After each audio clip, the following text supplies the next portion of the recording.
Am I the asshole for refusing to save my sister in this life after what she did to me in the last one? I don't usually talk about this out loud. Not because I'm afraid people won't believe me, but because once I start, there's no clean way to stop. My life doesn't fit neatly into before and after, or right and wrong. It stretches across something much messier, memory that doesn't belong to this body, pain that didn't start here, and a sister who has destroyed me more than once. I've known her longer than this lifetime. In my earliest memories as a child, before I even understood language properly, I used to cry at night for reasons no one could explain. My parents thought I was colicky or sensitive. Doctors said there was nothing wrong. But I wasn't crying from fear or hunger. I was grieving. I was mourning a life I couldn't explain. I remembered hands that weren't my mother's. A house that didn't exist. A name that wasn't mine. And always, always, there was her. Standing just a little too close. Smiling when no one else was looking. In that life, she was my older sister too. The favoritism started early. She was beautiful in a way that made adults soften instantly. She cried easily, convincingly. She knew how to tilt her head just right so concern replaced suspicion. I, on the other hand, was plain, quiet, and useful. I learned quickly that praise came not from being loved, but from being needed. If she broke something, I fixed it. If she lied, I covered. If she failed, I carried the consequences. At first, I thought that was what love meant. The betrayal didn't come all at once. It never does. It came in small, careful cuts. She took credit for my work. She whispered doubts into the ears of people who trusted me. She positioned herself as the victim whenever I questioned her. And each time, I forgave her, because I thought blood meant safety.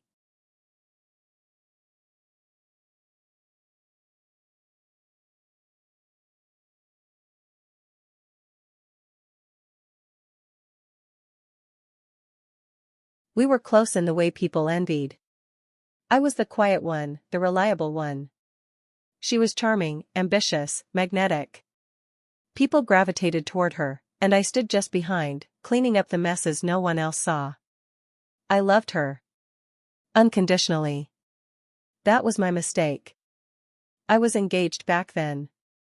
To a man I had known for years, someone I believed was steady and safe. We weren't flashy, but we were building something real. A future. A home. I worked 2 jobs to help support us while he finished his degree. I skipped trips, delayed dreams, told myself sacrifice was love. My sister moved in with us temporarily. She said she needed support. She said she was lonely. She said she admired what we had. I never questioned her. At first, the signs were subtle. Laughter behind closed doors. Conversations that stopped when I entered the room. A strange shift in energy that I brushed off as stress. I didn't want to be suspicious. I didn't want to be that person. She was my sister. Then came the gaslighting. She started planting seeds, telling him I was controlling, that I resented his ambition, that I talked badly about him behind his back. To me, she said he felt suffocated, that he worried I'd trap him into a life he didn't want. She positioned herself as the understanding one. The safe one. They started an affair while living under my roof. Not a drunken mistake. Not a moment of weakness. Months. She wore my clothes. Slept in my bed when I worked late. Used my absence as opportunity and my trust as cover. And when I finally confronted her, when I found undeniable proof, she didn't cry. She smiled. She told me I was naive. That I should have seen it coming. That he deserved someone who inspired him. And then she took it further. She told people I had cheated first. She told our parents I was unstable, jealous, mentally unwell.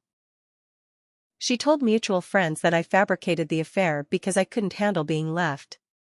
She showed them carefully edited messages, screenshots. I was wrong. The final betrayal in that life was so devastating that even now, remembering it makes my chest ache. She accused me of something unforgivable, something that destroyed my reputation entirely. I was shunned, isolated, and abandoned by everyone who had once claimed to care about me. When I begged her to tell the truth, she leaned close and said something I have never forgotten. "Someone has to be the bad one," she whispered. "Why not you?" I died carrying that injustice. And then I woke up again. This life began softer. Different parents. Different world. But the same imbalance. She came back into my life gradually, reborn as my younger sister this time, but the soul was unmistakable. The same hunger. The same instinct to take, to manipulate, to survive at someone else's expense. From the moment she could speak, she lied effortlessly. From the moment she could cry, she weaponized it. And once again, I was labeled strong, which meant I was expected to endure. By the time we were teenagers, the pattern was undeniable.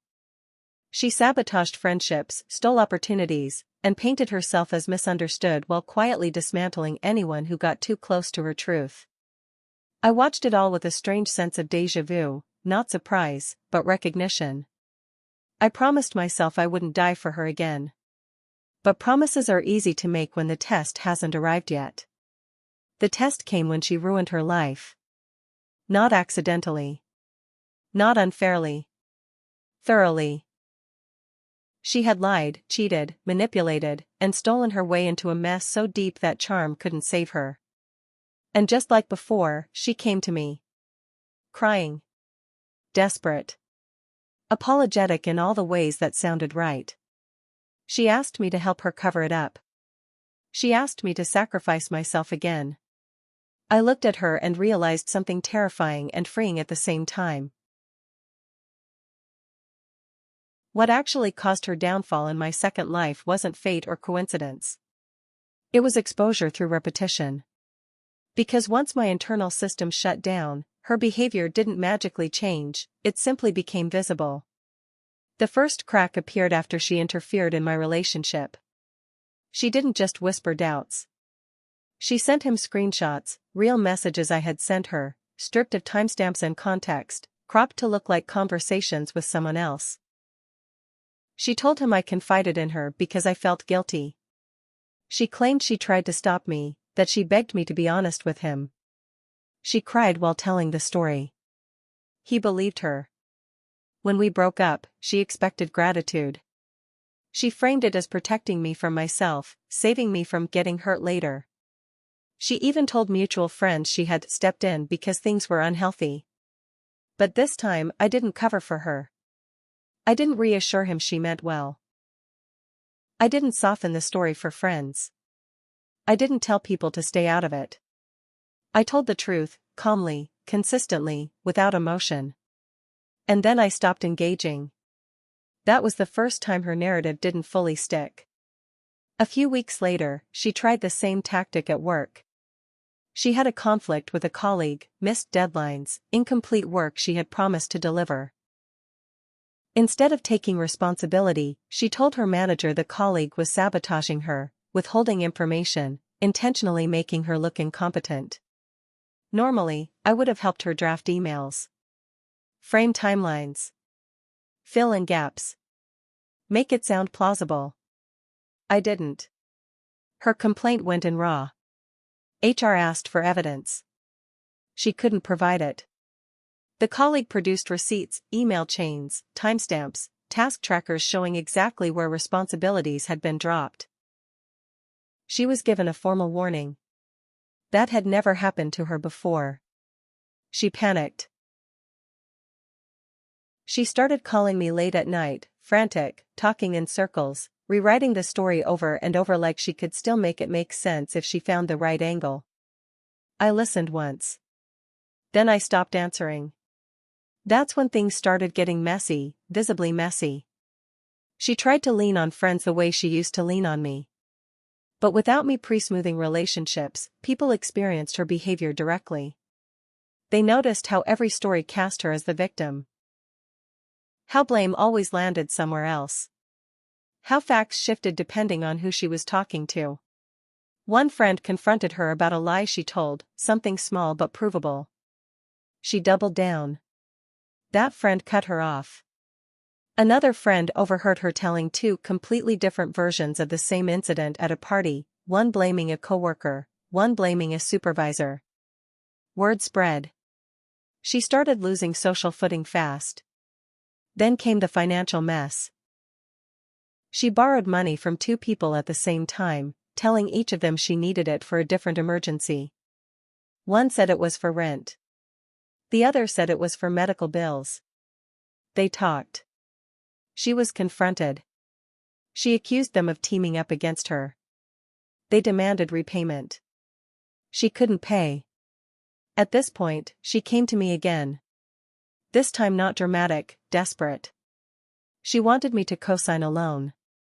Just temporarily. She promised she'd handle it.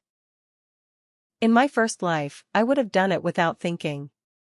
In this one, I asked one question. Why does every crisis in your life require someone else to bleed? She went silent. Then angry. Then cruel. She told people I was heartless. That I had changed. That therapy had made me selfish. That I thought I was better than everyone now. But without my silence protecting her, those words landed differently. People didn't rally. They backed away. The final collapse happened when my ex, the one she broke us up, reached out months later. He had found the original messages. Unedited. Full threads.